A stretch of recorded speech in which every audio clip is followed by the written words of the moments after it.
নমস্কাৰ সকলোকে ইক of knowledge এই চেনেলটোলৈ স্বাগতম জনোৱা হ'ল। আজিৰ ভিডিঅ'টোত আমি আলোচনা কৰিবলৈ গৈ আছোঁ অৰুণোদয় আঁচনিৰ বিষয়ে। যিহেতু ৩ আগষ্টৰ পৰা অৰুণোদয় আঁচনি দিয়াৰ কথা আছিল। দুৰ্ভাগ্যবশতঃ আমাৰ উজনি অসমৰ বানপানীৰ কাৰণে সেই অৰুণোদয় আঁচনি এতিয়া ১ তাৰিখৰ পৰা দিয়া হ'ব, অৰ্থাৎ ১ আগষ্টৰ পৰা দিয়া হ'ব। আপোনালোকে জানি থ'ব যে কিমানকৈ দিয়া হ'ব বা উজনি অসমত যিহেতু বানপানী, গোলাঘাট, যোৰহাট, চৰাইদেউ, শিৱসাগৰ সেই ঠাইত কিমানকে দিয়া হ'ব আমাৰ অসমৰ মুখ্যমন্ত্ৰী ডক্টৰ হিমন্ত বিশ্ব শৰ্মা ছাৰে এইখিনি যোৱাকালি ৰাতি ঘোষণা কৰিলে। গতিকে আপোনালোকে ভিডিঅ'টো সম্পূৰ্ণ চালে গম পাব আৰু তেওঁৰ মুখৰ কথা আপোনালোকক শুনাম যে তেওঁ কি ক'লে, যে কিমানকে টকা দিয়া হ'ব বা সকলো মানুহকে টকা বেছিকে দিয়া হ'ব নে সেইখিনি য'ত বানপানীয়ে ক্ষতিগ্ৰস্ত কৰিছে তাতেই বেছিকে দিয়া হ'ব, সেই গোটেইখিনি বিষয়ে আজিৰ এই ভিডিঅ'টোত। এতিয়া আহক প্ৰথম গুৰুত্বপূৰ্ণ খবৰটো আমি জানি লওঁ যে য'ত শিৱসাগৰ বা গোলাঘাট, চৰাইদেউ য'ত বান বিধ্বস্ত হৈছে, য'ত বানপানীৰে বা সেই ঠাইত বহুতো মানুহৰ ক্ষতিগ্ৰস্ত হৈছে, ধ্বংস হৈছে, তেওঁলোকলৈ এটা গুৰুত্বপূৰ্ণ খবৰ যে তেওঁলোকে পাব ১৫,০০০কৈ টকা আৰু প্লাছ তেওঁলোকৰ অৰুণোদয়ৰ ধন এইবাৰ ১২৫০ টকাৰ বিপৰীতে এইবাৰ ২৫০০ টকা দিয়া হ'ব, অৰ্থাৎ ২৫০০ টকা দিয়া হ'ব। এই ১৫,০০০ টকাটো সকলো ঠাইতে দিয়া নহয়, য'ত বানে অত্যাধিক পৰিমাণে ক্ষতি কৰিছে সেই ঠাইখিনিত দিয়া হ'ব, অৰ্থাৎ ১৫,০০০কৈ টকা প্লাছ তেওঁলোকক আৰু অৰুণোদয়ৰ ধন ২৫০০ টকাকৈ দিয়া হ'ব। আৰু এই ২৫০০ টকা এতিয়া ভাবিব যে অসমৰ সকলো ঠাইতে কি ২৫০০ টকাকে দিয়া হ'ব নেকি? নহয়, এইটো ভুল ধাৰণা। য'ত বানে ক্ষতিগ্ৰস্ত কৰিছে সেই ঠাইখিনিতহে ২৫০০ টকাকে দিয়া হ'ব।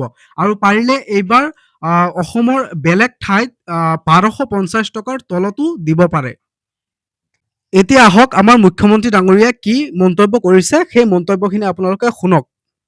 অৰুণোদয় আঁচনি আমি ৩ আগষ্টৰ পৰা বিতৰণ কৰা কথা আছিল। ইয়াক এতিয়া আমি ১ আগষ্টৰ পৰা দিম। যোৱাবাৰ যেতিয়া মই ফেচবুক লাইভ কৰিছিলো, বহুতে মোক কৈছিল যে মামা এইবাৰ অৰুণোদয় দিব নালাগে, অৰুণোদয়ৰ পুঁজিখিনি চৰাইদেউ আৰু শিৱসাগৰ জিলাত দিয়ক।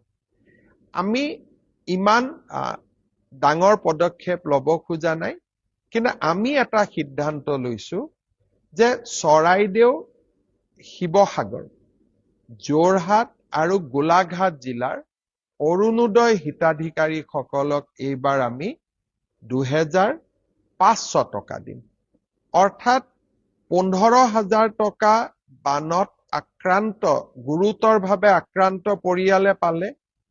অতিৰিক্ত কৰি ১ আগষ্টৰ দিনা বানত আক্ৰান্ত হওক বা নহওক, কাৰণ প্ৰভাৱটো সকলোৰে হৈছে, কোনোবা প্ৰত্যক্ষ কোনোবা পৰোক্ষ, শিৱসাগৰ, যোৰহাট, চৰাইদেউ আৰু গোলাঘাট জিলাৰ প্ৰতিটো পৰিয়ালক আমি অৰুণোদয় ২৫০০ টকাকৈ আগবঢ়াম, অৰ্থাৎ ১৫,০০০ টকা আমি গুৰুতৰ আক্ৰান্তসকলক দিলো, অতিৰিক্ত আৰু ২৫০০ টকা অৰুণোদয়ৰ পৰা পালে, ১৭,৫০০ হ'ল।